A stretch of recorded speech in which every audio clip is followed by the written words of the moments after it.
श्यामा आता एकटीच राहत होती. रामलाल पैसे कमवण्यासाठी मुंबईला निघून गेला. आता त्याचा विरह आणि ती असे दोघेच गावी राहिले होते. ती आता अधिकच सजग झाली. तिच्या चेहऱ्यावर असणारा घुंगट अजूनच वाढवला होता. ती आपला सुंदर चेहरा आता लपवून ठेवत होती. कपाळावर त्याच्या नावाचं मोठं कुंकू लावत होती. तिने मंगळसूत्रही आता वर काढलं. ती विवाहित स्त्री आहे हे तिला इतरांना जाणू द्यायचं होतं. असं करून तिला तिचा त्रास कमी करायचा होता. रामलाल तिला दर महिन्याला पैसे पाठवत होता, त्यामुळे तिला पैशांची एवढी कमी वाटत नव्हती.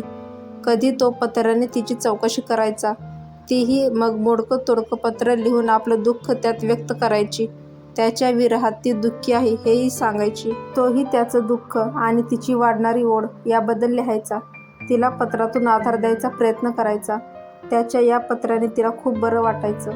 त्या पत्रातून त्याची अर्धी भेट झाल्याचं सुख तिला मिळायचं. ज्या दिवशी त्याचं पत्र यायचं त्या रात्री ती ते पत्र आपल्या छातीशी कवटाळून झोपायची. तिच्या मनाला बरं वाटायचं. तिला वाटायचं तोच तिच्या मिठीत आहे. तिची अवस्था बिकटच होती. लग्नानंतर 2 महिन्यातच ती असा विरह सहन करत होती. तसा तोही तिच्या आठवणीत तिकडे जळत होता. पण पुढील सुखासाठी त्याने हे व्रत स्वीकारले होते. तो तिकडे होता आणि ही त्याच्या आठवणी तिकडे झुरत होती. पण कधी परपुरुषाचाही विचार तिच्या मनात आला नाही. तिचा त्याच्यावर जीव जडलेला होता. इतकं असलं तरी तिचा स्वतःच्या मनावर संयम होता. तिच्या हातून वावगं असं काही घडणार नव्हतं. पण तिच्या मनात भीती होती ती गावातल्या काही लोकांची. त्यामुळे तिचा दिवस बरा जायचा, पण रात्री मनात भीती दाटून यायची. त्या भीतीमुळे ती कितीतरी रात्र जागून काढायची. कुठे काहीतरी थोडंसं खट्ट झाले की तिच्या मनात धडधड व्हायची आणि ती घाबरून उठून बसायची. आणि मग कॅलेंडरमध्ये तो कधी येईल म्हणून दिवस मोजत बसायची. सुख हा साधा सरळ शब्द आहे, पण त्यासाठी आयुष्यभर पाळावे लागते हे सत्य आहे. रामलाल त्याच्यासाठी धावत होता आणि ती घरी राहून त्याचा विरह सहन करायची. त्याला जाऊन 2 महिने झाले. त्या दिवशी ती त्याच्या आठवणीत रडत होती आणि त्याच्या विरहात बसली होती. अचानक दारावर खटखट असा आवाज झाला. तसं तिच्या मनात धस्स झालं आणि भीतीने तिच्या पोटात गोळा आला. एवढ्या रात्री आता कोण आलं असेल? ती भीतीने थरथर कापत होती. कोण आहे बाहेर? तिने भीतच विचारलं आणि दाराला कान लावून उभी राहिली. श्यामा, मी गावचा सरपंच. तशी ती घाबरली. त्याचा स्वभाव चांगलाच तिला माहीत होता. तो नेहमी दारावरून जाताना एकटक तिच्याकडे बघत राहायचा. तिने हिम्मत करून त्याला विचारलं, ते घरी नाहीत, तुमचं काय काम आहे? तसा आवाज थोडा वेळ बंद झाला आणि मग तो म्हणाला, रामलाल खूप दिवस झाले दिसला नाही. तेच विचारायला आलो होतो. आणि काय? तिने कडक आवाजात त्याला विचारलं. तसा तो गांगरला, नाही तसं काही नाही, पण तुला काही काम असलं तर मला सांग, मी तुला मदत करेन. चालेल, मला गरज पडली तर सांगेन तुम्हाला, असं ती बोलली. पण तिने दरवाजा उघडला नाही. थोडा वेळ वाट बघून तो निघून गेल्याचा आवाज आला. तसा तिने रोखलेला श्वास सोडला. तिला आठवलं की मागच्या वेळेला तो किराणा दुकानदार येऊन गेला होता. तोही तेच सांगत होता की काही मदत लागली तर मला सांग, मी तुला लागेल ती मदत करेन. रामलाल असताना असं कोणी मदतीसाठी आलं नव्हतं.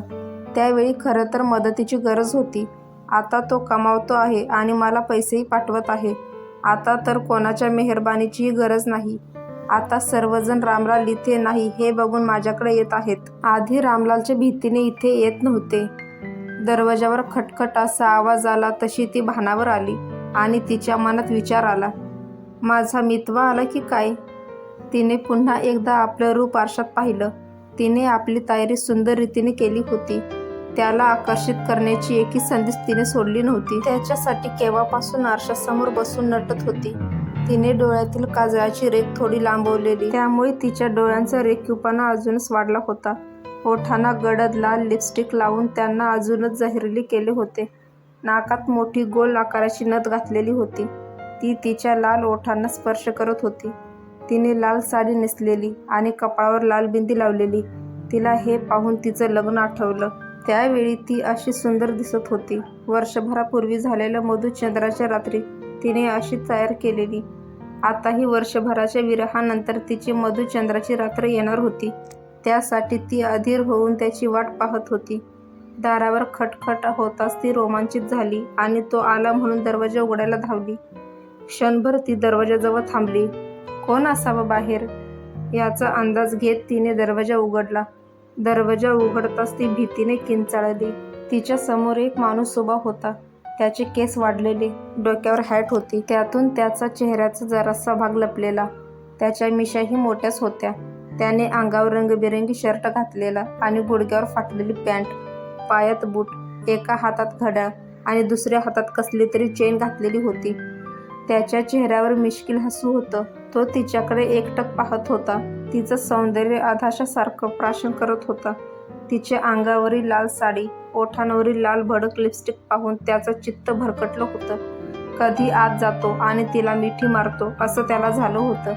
पण तो जागचा हलला नाही. तो तिच्याकडे तसाच अनिमिष नेत्रांनी पाहत होता.